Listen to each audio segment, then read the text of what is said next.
Hey, it's Ryan with Harvest Heat. How are you this afternoon? Hey, it's Wednesday night, September 27th.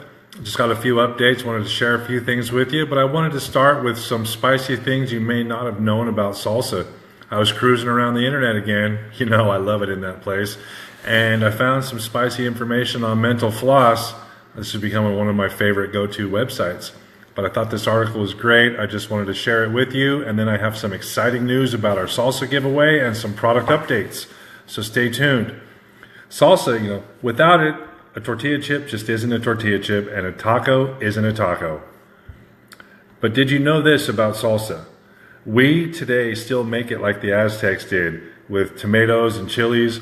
They were first domesticated in Latin America thousands of years ago, and the Aztecs were the first to combine those two elements along with a few other choice ingredients to make what we now call salsa. If you remember from the origins of salsa last Thursday, the ancient Incas and the Mayans and the Aztecs were all the first to create salsa. It was a part of their culture. And then the funny thing I found was that, Hispanics and Mexicans, they find American salsa eating habits are rather strange. For us to sit there and just shovel down salsa and tortilla chips, it's not normal to their culture.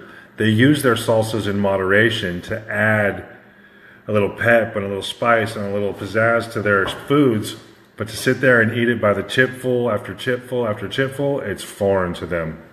It'd be the same thing as us Americans watching someone drink salad dressing right out of the bottle. A true story about that. I remember as a kid one time I went to go pour myself a glass of milk and I put the ranch dressing in my glass. Yeah, my dad wasn't real happy, but that's a story for another time. And did you know that salsa in the U.S. was first produced by a syrup maker? That's right. The founder of Pace Picante Foods, the Pace family in Alexandria, Louisiana, they originally were making syrup, along with a few other foods like jams and salad dressings and pickles, and then salsa.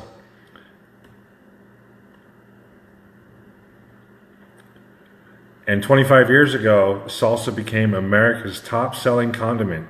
It was even mentioned on shows like Seinfeld. It just boggled George Costanza that it outsold ketchup and mustard and mayonnaise. It was a time signaling that Latin America's arrival to America, their culture was really beginning to have an influence in our culture. But according to Jerry Seinfeld, he just said it was because people like to say salsa. Salsa, salsa, salsa. Quick trivia question. What does pico de gallo really mean? Anybody out there know? It means rooster's beak salsa. It sounds odd to say that, but it comes from it's very serious in popular American restaurants like Chipotle. It's made from diced tomatoes and onions and jalapenos and cilantro, but the name salsa originates from the traditional method of eating with just two fingers, a motion that resembled the pecking of a rooster's beak. That's why it's called roosters. What I call that there? Rooster sauce? That's not it. Sorry guys, I lost my place. Rooster's beak salsa. Because of the eating activity with two fingers, it mimicked the rooster or the chicken. It's kind of funny. Also, salsa dancing. Well, it's not 100% penned, but the dance is closely related to what salsa mimics. Spice and fun and soulful. The dance is much like the sauce in that way. They can complement each other. And did you know that the French, they make salsa with cornichon pickles and ketchup? Pickles and ketchup. Taco Bell's very first salsa was chili dog sauce. To me, that sounds like a bowl of chili, like a chili cheese dog. I don't know about salsa, but that's pretty interesting. And then last but not least, it's officially a vegetable according to the USDA. Back in 1998, the U.S. Department of Agriculture made the designation clearing the way for schools to use and promote its consumption. It was yet another victory for salsa over ketchup, which tried and failed to gain the same designation during the Reagan administration.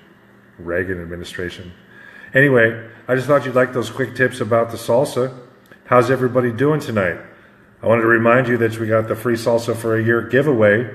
And speaking of salsa, I have something very exciting to share with you this evening. We did some production runs on Sunday to get our new jars.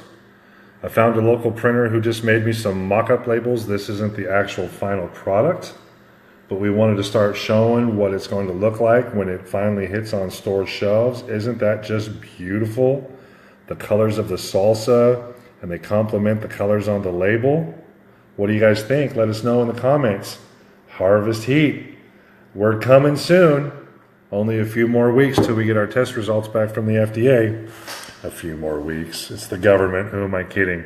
I wanted to remind you folks to enter for the free salsa for a year giveaway. Just go to www.harvestheatsalsa.us. Enter for your chance to win free salsa for an entire year. If you've never tried our salsas before, you're in for a real treat. This first recipe is called Pineapple Pizzazz. It's my own creation. I've spent 2 years in the kitchen perfecting the flavor and the color and all the right balance of ingredients to create a very awesome salsa that's enjoyable with a wide variety of foods, not just tortilla chips alone. Salsa, it's not just for chips anymore. So don't forget to enter. There's 44 days left on the giveaway. If you haven't seen it, this